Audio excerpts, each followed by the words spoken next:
Lesson 42. Gifts and Fruits of the Holy Spirit. Which are the 7 gifts of the Holy Spirit? The 7 gifts of the Holy Spirit are wisdom, understanding, counsel, fortitude, knowledge, piety, and fear of the Lord. The gifts are infused in our souls with sanctifying grace. With God the Holy Spirit comes sanctifying grace, and inseparably His gifts. Wisdom is that gift by which we recognize the emptiness of earthly things. By it we come to regard God and spiritual things as of the highest good. The best example of the effects of the gifts of the Holy Spirit are the apostles, who after receiving the Holy Spirit became penetrated with His graces. Understanding is that gift by which we are enabled to recognize the true Catholic teaching and to detect false doctrines. Before the descent of the Holy Spirit on the apostles, they did not understand the divine mysteries Christ revealed to them, often interpreting His words materially. St. Clement Hofbauer began his studies late in life, and had just enough instruction in theology to be ordained, but he was often consulted by high officials of the Church on matters of doctrine, because he had the gift of understanding to an extraordinary degree. The gift of counsel helps us to discover the will of God under difficult circumstances. Before they received the Holy Spirit, the apostles were inconstant in their thoughts, desires, and actions, at one time full of high zeal, at other times despairing and weak. But Christ promised them the gift of counsel, saying, "Do not be anxious how or wherewith you shall defend yourselves, or what you shall say, for the Holy Spirit will teach you." Fortitude is the gift by which we are strengthened under trials to do God's will. Before the descent of the Holy Spirit, the apostles were of good will, but they were weak and fearful. For instance, when Jesus was taken prisoner, they all fled. St. John Nepomuceni chose to be tortured and finally cast into the river rather than break the seal of the confessional. The gift of knowledge enables us to grasp the teaching of the Church, to know God and Jesus Christ whom He sent. Before the advent of the Holy Spirit, the apostles were ignorant men who did not care for intellectual pursuits, neither were they expert in holiness or the things of God.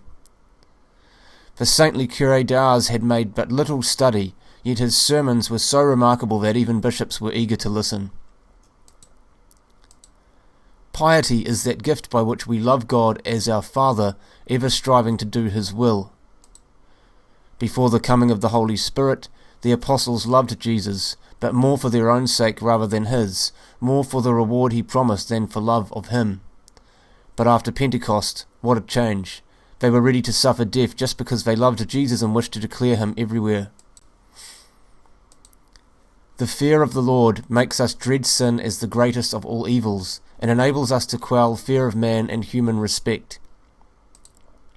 Eliza, the old Jewish scribe, chose death rather than offend God by eating or even pretending to eat forbidden meats.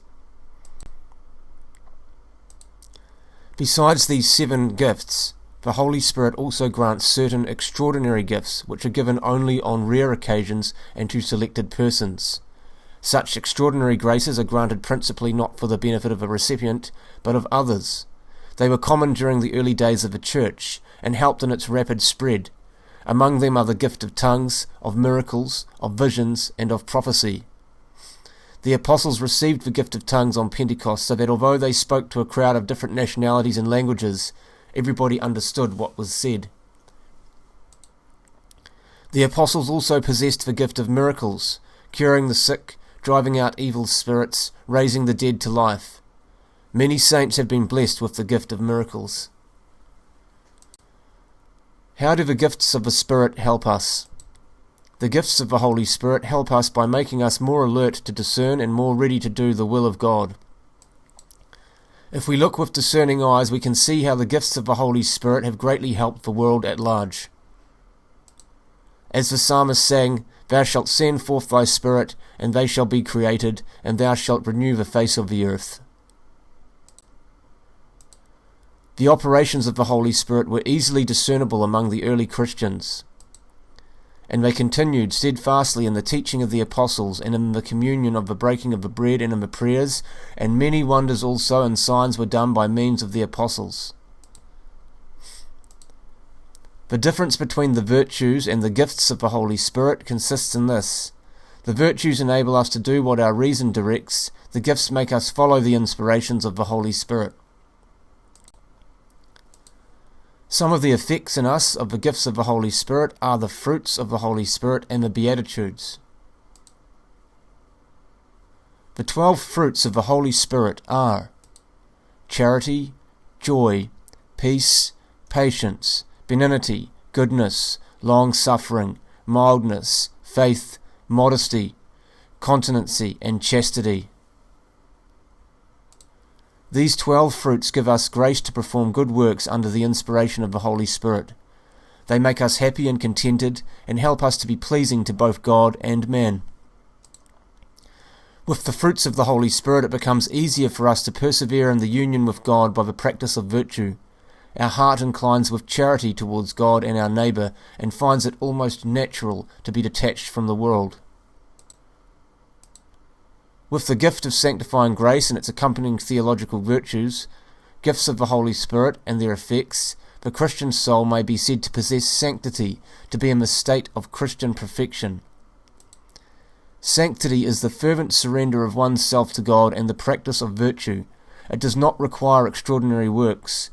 The Blessed Mother of God, the most holy of mortals, who called herself the handmaid of the Lord, never performed any extraordinary works to excite worldly admiration.